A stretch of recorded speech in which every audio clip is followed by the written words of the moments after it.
நம் எல்லோருக்குமே அழகாக இருக்க வேண்டும் என்ற ஆசை உண்டு.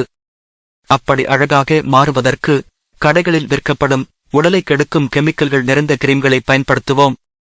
ஆனால் நம் உடலை வெண்மையாக்கி அழகாக மாற்றும் 3 பொருட்கள் நம் சமையலறையிலேயே உள்ளது என்றால் நீங்கள் நம்புவீர்களா?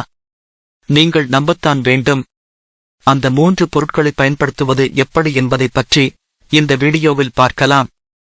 வீட்டிலேயே அழகு கிரீம் செய்ய தேவையான பொருட்கள்: 2 ஸ்பூன் சோள மாவு, 2 ஸ்பூன் காபித்தூள், 4 ஸ்பூன் பால், 2 ஸ்பூன் வெள்ளரிக்காய் பேஸ்ட்.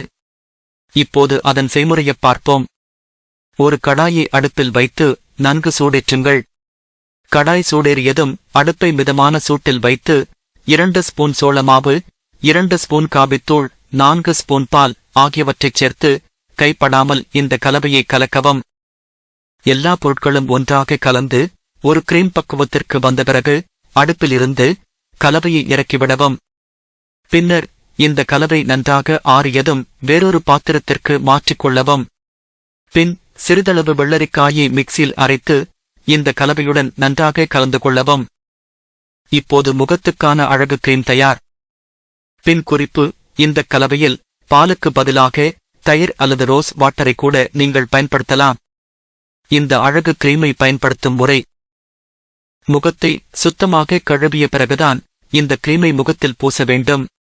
பிறகு 15 நிமிடங்கள் முதல் 20 நிமிடங்கள் வரை காத்திருந்து ஈரமான ஒரு காட்டன் துணியால் சருமத்தை துடைக்க வேண்டும். இந்த கிரீமை நீங்கள் தொடர்ந்து பயன்படுத்துவதால் முகத்தில் எண்ணெய் வடிவது நீங்கும், முகத்தில் உள்ள கருமை மற்றும் கருந்திட்டுகள் நீங்கும், கோடை காலங்களில் ஏற்படும் தோல் வறட்சி நீங்கும். இந்த அழகு குறிப்பை நீங்கள் பின்பற்றினாலே நீங்கள் அழகாக மாறுவதை உணரலாம். உங்களுக்கு இந்த வீடியோ பிடித்திருந்தால் கீழே உள்ள சப்ஸ்கிரைப் பட்டனை கிளிக் செய்யவும். நன்றி.